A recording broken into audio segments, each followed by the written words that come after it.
네, 저희가 준비한 본격적인 뉴스 전해드리기 전에 세월호의 인양 상황부터 한번 현장을 연결해서 살펴보겠습니다. 먼저 저희가 준비한 첫 번째 돌직구 신문입니다.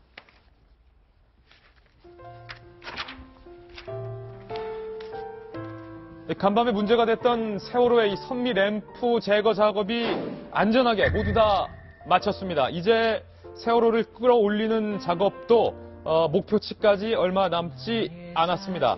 현장을 연결해서 자세한 소식 들어보겠습니다. 배우미 기자, 현장 소식 전해주시죠. 네, 팽목항입니다. 현재 세월호 선체는 목표 높이에 거의 다다른 수면이 12m 가까이 떠올랐습니다. 13m까지 부양하면 세월호 선체와 제킹 바지선을 단단히 묶는 고박 작업이 진행되고요. 이후 반잠수식 선박으로 옮겨 실을 예정입니다. 그런데 옮겨 실는 과정이 중요합니다.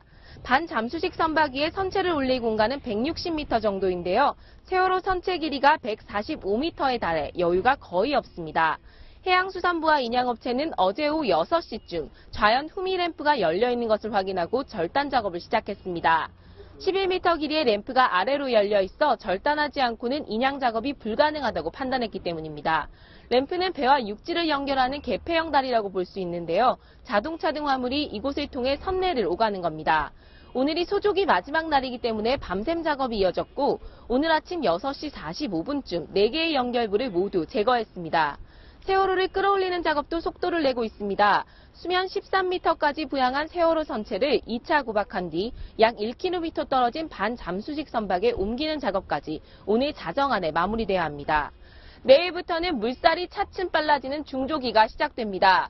지금까지 진도 팽목항에서 채널A 뉴스 배임입니다. 네, 팽목항에 바람이 많이 불고 있는데 다행히 화물 램프 제거 작업도 안전하게 끝이 났고 이제 목표치 수면이 13m까지 세월호 선체를 들어올리는 과정도 거의 막바지 작업에 들어갔다는 소식 배우미 기자가 현장에서 전해줬습니다. 오늘 박성규 전 청와대 대변인 모셨는데요. 정말 다행이에요. 간밤에 약간은 문제가 됐었던 화물 램프도 무사히 다 제거를 했고 네. 세월호가 이제 다 올려졌군요. 예, 많은 국민 관심 가지고 보셨고, 저 또 마찬가지인데, 사실은 물속에서 이렇게 떠오르는 모습을 보면서, 그 녹슬고 상처난 그 모습들 보면서, 저게 지금 대한민국, 우리의 자화상 아닌가 하는 그런 생각을 좀 해봤습니다. 우리의 자화상이 아닌가. 예, 정말로 정상적으로 잘 가던 사회가 어느 한순간에 가라앉아서 오랫동안 침잠해 있다가 올라왔는데, 저는 세월호가 던져주는 교훈이 여러 가지가 있다고 봅니다. 사고 원인이나 여러 가지 의혹이나 하는 것들이 이제 앞으로 밝혀지겠죠. 그런데 여기서 정말로 우리가 놓쳐서는 안 될 교훈이 지도자가 얼마나 중요한가 하는 것을 한번 좀 깨달아야 한다는 겁니다. 네. 아시지 않습니까? 가장 위기의 순간에 자기 혼자 살겠다고, 자기 목숨 건지겠다고 혼자의 몸을 위해서 달아난 선장 때문에, 그 지도자 때문에 많은 학생들과 많은 사람들이 정말 손도 써보지 못하고 희생당했던 예. 이 결과 세계하고, 특히 대선을 앞둔 지금 시점에서는 선택되는 지도자가 얼마나 중요한지, 내 생명과 내 안전을 얼만큼 지켜줄 수 있는지에 대한 그런 고민들을 한번 좀 담아봐야 한다는 생각이 들고요. 또 하나의 희망이 있습니다.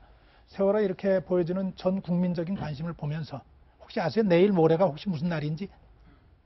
내일 모레가 혹시 무슨 날인지 혹시 기억하십니까? 예, 내일 모레는 천안함이 폭침된 지 7주기가 되는 날입니다. 예.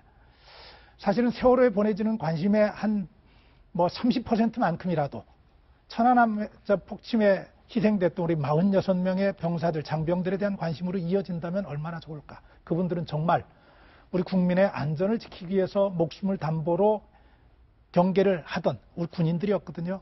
그 안보에 대한 관심, 우리 천안함 희생자들에 대한 관심도 좀 이어졌으면 좋겠다는 희망을 가집니다. 예, 모두가 우리 아들이고 모두가 그럼요. 우리 딸 아니겠습니까? 네. 예. 네, 정말 대변인 말씀에 100% 동의를 합니다. 그 아침에 신문 보면서 약간 여담일 수는 있는데 저는 좀 관심이 갔던 뉴스가 지금 저 세월호 인양하는 업체가 중국 업체래요. 예, 중국 업체요. 예, 한 300명 정도 직원이 20, 30대 청년들이 대부분인데 3교대 24시간 체제로, 그래서 지금 다행히도 아직까지는 인양이 굉장히 순조로운데, 이 어려서부터 잠수 기술을 배워가지고 잠수의 달인들이라고 합니다. 근데 저는 이게 중국 기업들이 굉장히 그 기술력이 뛰어나고 있다, 여러 분야에서. 그 얘기는 많이 들었지만, 이런 걸 실제로 체험을 해보니까, 와, 중국 기업 기술력이 이 정도일 줄 새삼 진짜 느껴지고, 예. 지금 한 해 매출이 한 3천억 원 정도 되는 작은 회사인데, 예. 원래 이제 비용을 한 900억 원 정도 예상했다가 기간이 길어지면서 2천억 원 정도로 불어나는데, 지금 약간 1,000억 원 정도 손해를, 나중에 뭐 한국 정부가 해주겠지만, 어쨌든 그렇게 손해를 감수하면서까지 10,000톤에 되는 배를 뭐 랜덤 리프팅이라서 한꺼번에 올리는데, 이게 성공하면 세계 최초래요. 그래서 어허, 이번 예. 기회에 자기네들 회사를 마케팅하는 기회로 삼겠다. 이런 건데 하여튼, 요즘에 보면 왜 중국의 이중성이라 그럴까요? 기업은 저렇게 굉장히 약진을 하고 있는데, 또 중국 정부가 우리 사드 보복하는 거 보면 얼마나 졸렬하고 치사하고 비열합니까? 그러니까 이 사람이 친구인지 아닌지는 우리가 어려울 때 사람 관계도 알게 되듯이, 중국은 그 사회주의적 시장 경제를 하면서 어떤 이런 이중적인 행태들, 정부와 민간의 이중적인 행태들이 드러나는 나라구나. 그래서 우리도 중국에 겁먹을 필요 없겠다. 또 한편으로는 중국의 어떤 기업들의 약진에 대해서 좀 경각심을 가져야 되겠다. 이런 두 가지 생각이 들었습니다. 예, 지금 세월호가 모습을 다 수면 위로 드러낸 화면, 저희가 경비행기를 통해서 화면에서 찍고 있는 모습 보내드리고 있습니다. 거의 다 올라왔습니다. 장애가 됐던 해물 램프 제거 작업도 안전하게 끝이 났습니다. 이제 밤 잠수정에 잠시 후면 세월호를 잘 정착을 해서 이제 무트로 끌고 오는 작업이 시작됩니다. 유가족과 미수습자 가족들의 상처받은 마음에 조금이라도 작은 위안이 됐으면 하는 바람으로 세월호 인양 현장 소식 연결해서 살펴봤습니다.